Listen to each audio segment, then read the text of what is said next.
Comment c'est pour vous?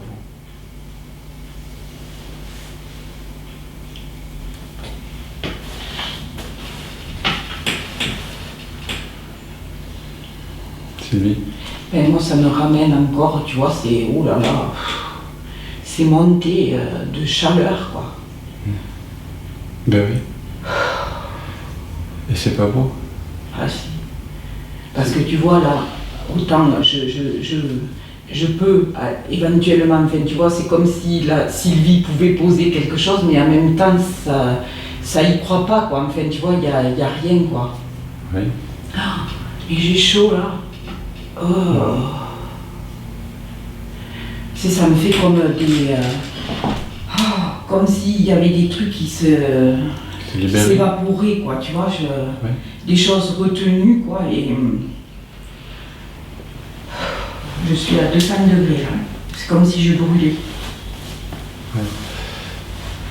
Oui, c'est un exercice qui inclut, on va dire, la théorie et en quelque sorte la pratique, puisqu'on part de quelque chose qui semble avoir une valeur particulière pour nous, et puis ça implique le corps, hein,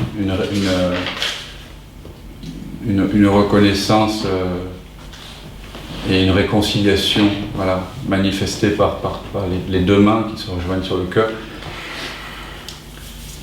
Cette énergie, cette expansion d'énergie que tu sembles sentir là avec la chaleur, comme je te l'ai indiqué hier, c'est à chaque fois qu'il y a reconnaissance. Donc c'est la libération, on va dire, une relative libération des fixations du moi séparé. Et quand l'illusion du moi séparé se dissout, il y a parfois ce genre de phénomène, donc tu laisses faire. Voilà.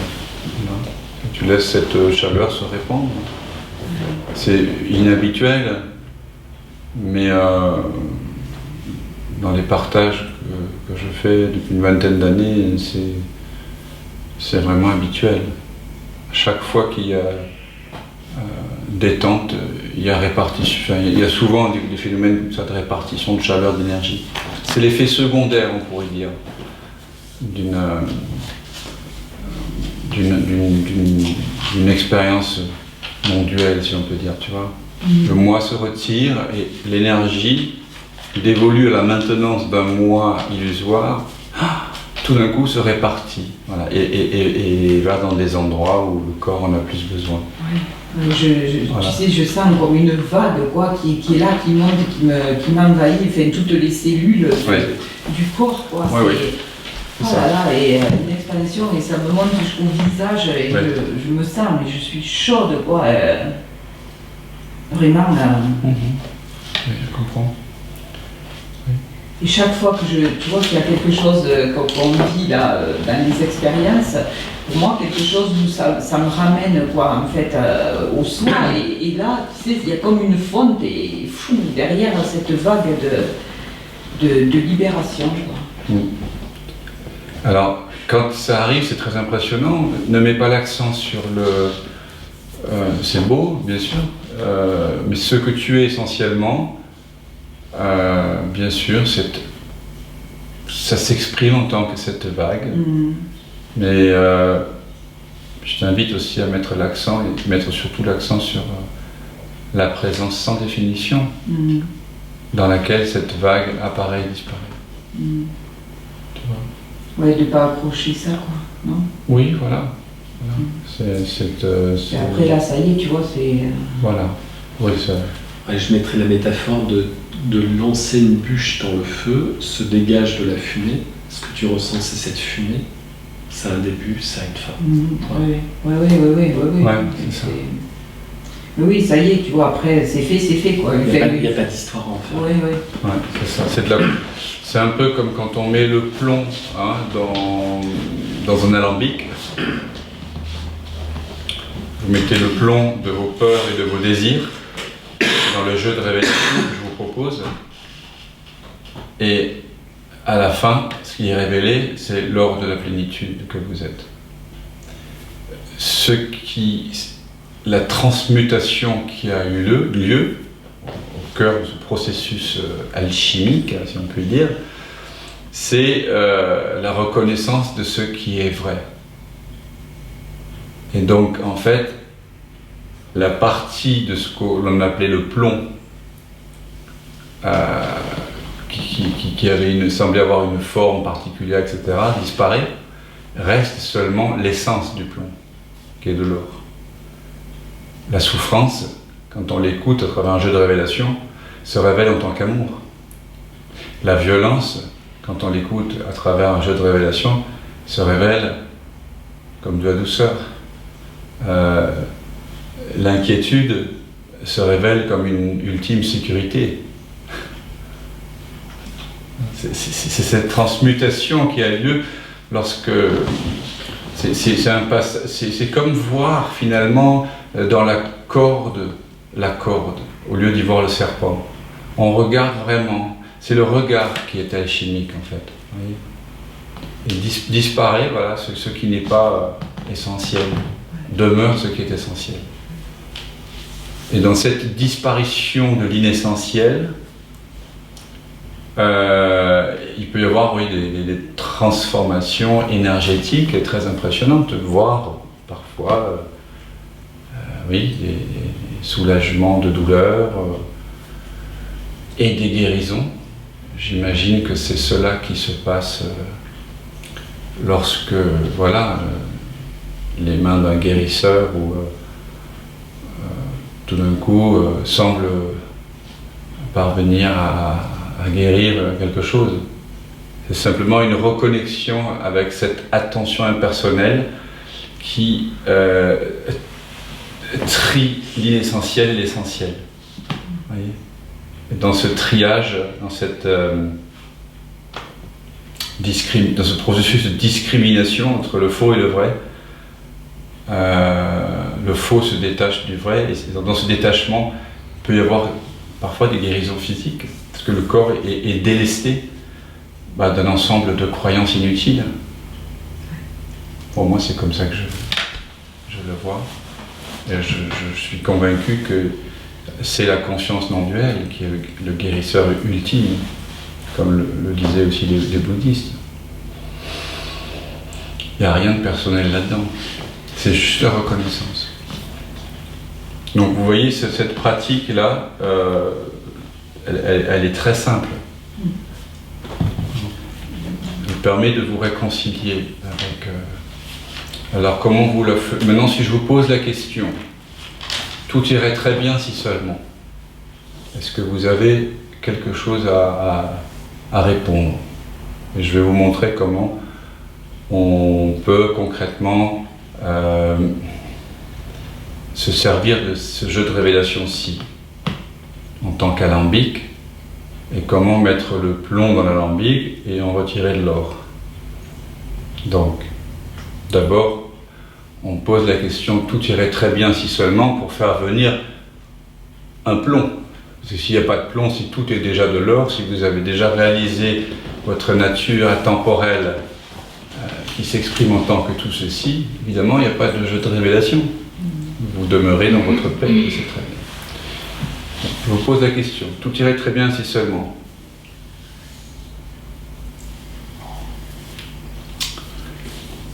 On ne va pas forcément le faire, je vais vous montrer comment, juste donnez-moi quelques bûches s'il y en a encore. Mais si toutes les bûches sont brûlées, c'est ok. Moi ce serait si j'arrivais à entendre, parce que là ça m'attache un peu mal à entendre. Si j'arrivais à entendre. Ouais.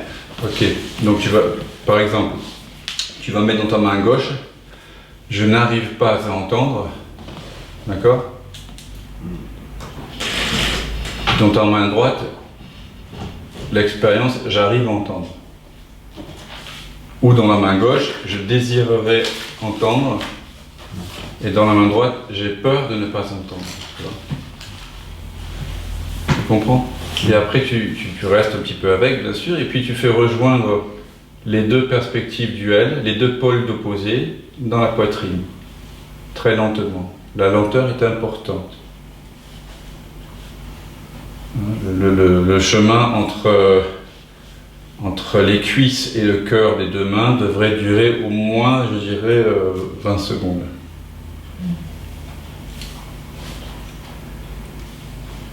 Est-ce que quelqu'un d'autre a une réponse à la question? Tout irait très bien si seulement.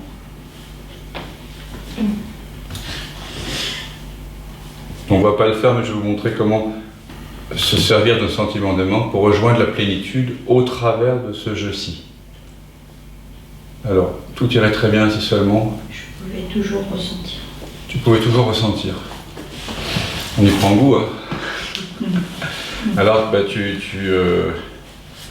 sens ce que ça fait à gauche, ce que ça fait de toujours pouvoir ressentir. J'ai l'envie de tout ressentir. Ouais, mais même tu ressens, ouais, c'est pareil, tu sens ce que ça fait que de toujours ressentir, parce que ton désir c'est ça. Donc tu imagines ce que ça fait si ton désir est réalisé. Le désir que tu puisses toujours sentir la vie plutôt que de la penser. C'est plutôt sympathique, ouais, comme désir. Donc à gauche, tu sens ce que ça fait de pouvoir toujours être dans cette connexion directe avec la vie, dans cette plénitude. Et tu ressens vraiment vibratoirement dans la paume de la main gauche la plénitude de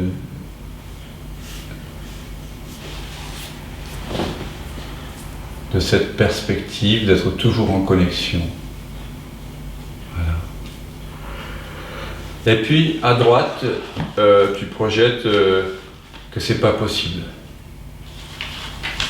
que c'est pas pour toi, que tu vas être rattrapé par le mental, les pensées, que voilà, tout ceci n'a été qu'un feu de paille.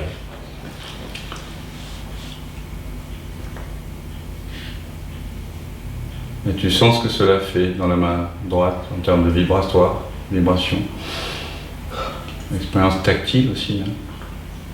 Quand vous projetez une image mentale, le corps se met à vibrer d'une certaine façon. Et puis maintenant, commence une lente procession des mains, millimètre par millimètre,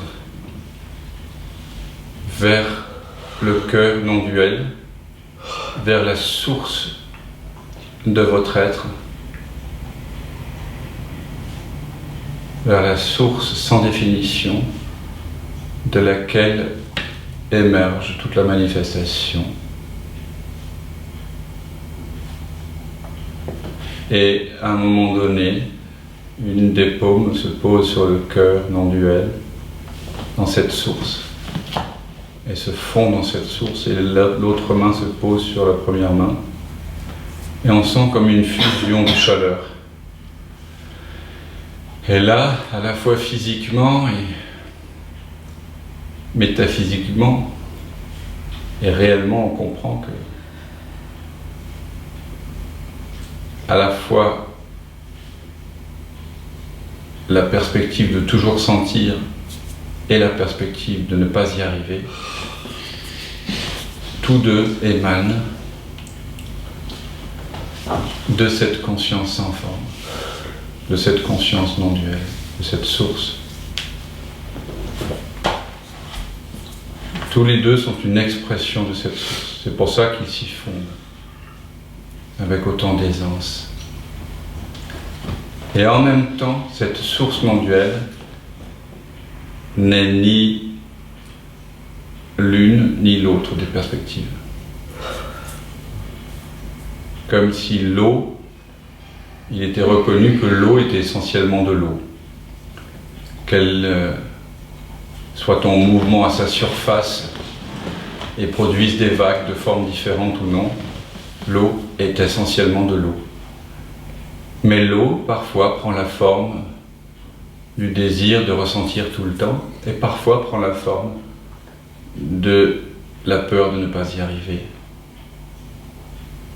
Et là, les deux vagues réalisent qu'elles sont faites de la même eau.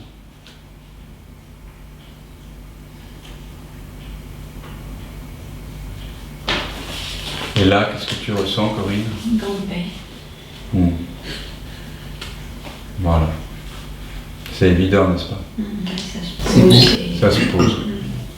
C'est une très très belle pratique. C'est beau. Et ben oui, il suffirait juste de faire ça, vous voyez, avec chaque paire d'opposés. Hein. Dès que vous avez un désir, c'est qu'il y a une peur. Dès que vous avez une peur, c'est qu'il y a un désir. Dès que vous voulez ce qui n'est pas, c'est que vous n'aimez pas ce qui est. Si vous n'aimez pas ce qui est, c'est que vous voulez autre chose. Donc, vous pouvez le prendre dans tous les sens, mais dès qu'il y a un refus de ce qui est, vous pouvez le mettre en jeu avec ce jeu de révélation-là, à qui je n'ai pas donné de nom. Et vous allez tout de suite sentir cette plénitude, hein, ça va très vite. Quand tu dis là, au niveau des vagues, quoi, tu vois, et ça, ce moment-là, moi je trône. Bah oui. Tu fonds. Ah ouais, carrément. C'est amoureux. Hein. Ah ouais, c'est comme, c'est pour ça. Amour avec ça. Mais oui, c'est de l'amour. Ah ouais. Tu es addict de ça. Et c'est pour ça que quand vous vivez ça, vous pouvez plus tomber amoureux. Ouais, Parce que vous êtes l'amour. c'est ça, vraiment. Donc c'est difficile de tomber amoureux quand on est amoureux de tout. Ouais. Alors bien sûr, il y a des élans particuliers vers certains corps. Je comprends pourquoi je suis célibataire alors. Ça y est, j'ai compris. D'accord. Je désire rencontrer quelqu'un, hein, voilà, tu ressens ce que ça fait que d'être seul et ce que ça fait d'être avec quelqu'un. Mais c'est ce que j'ai fait là. Ah oui, c'est ce que tu as fait. Ah, c'est pour ça. C'est ce que j'ai fait. Tu vois, c'est le désir. Hein. J'ai dit comme ça et puis je vois. En fait, tu vois que oui, ce que tu désires, c'est surtout que les désirs et les peurs soient reconnus comme une expression de toi. Voilà. Et là, c'est vrai que dans cette pratique, voilà, il y a le fait de ramener vers toi, on ramène à la maison. Hein. C'est comme dans la vision sans tête, c'est comme on dit dans la Katha Upanishad, parfois une âme en quête d'immortalité, c'est retourner en arrière et c'est trouver elle-même. Donc le fait de ramener les mains des cuisses vers le cœur, c'est comme si on ramenait vers soi, on revient à la maison, on revient là. Tu es ce que tu cherches. Voilà. Je suis ce que je cherche. Tu es cela. Donc c'est vraiment le retour. Et en plus, c'est le retour d'une paire de dualités. Oui. Voilà. Les deux, voilà, ils semblent être à l'opposé l'un de l'autre pour la personne. Mais pour la conscience non duelle, évidemment, c'est juste deux vagues. Super. Tu aimes bien aussi, Stéphane? Ça ne fait pas d'effet particulier. Bon, non, toi, il n'y a plus rien qui te... Tu es déjà fondu, confondu dans la source, donc... Ça arrive, je vous avais prévenu, hein, qu'au cours de ce stage, il se pourrait que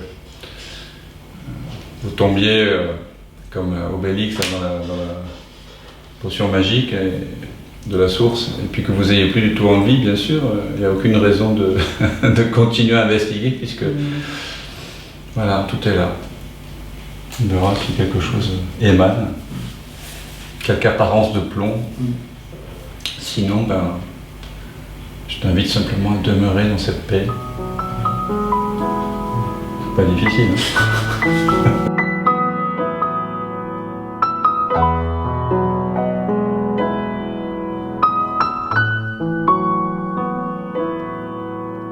Springing lights, summer rise,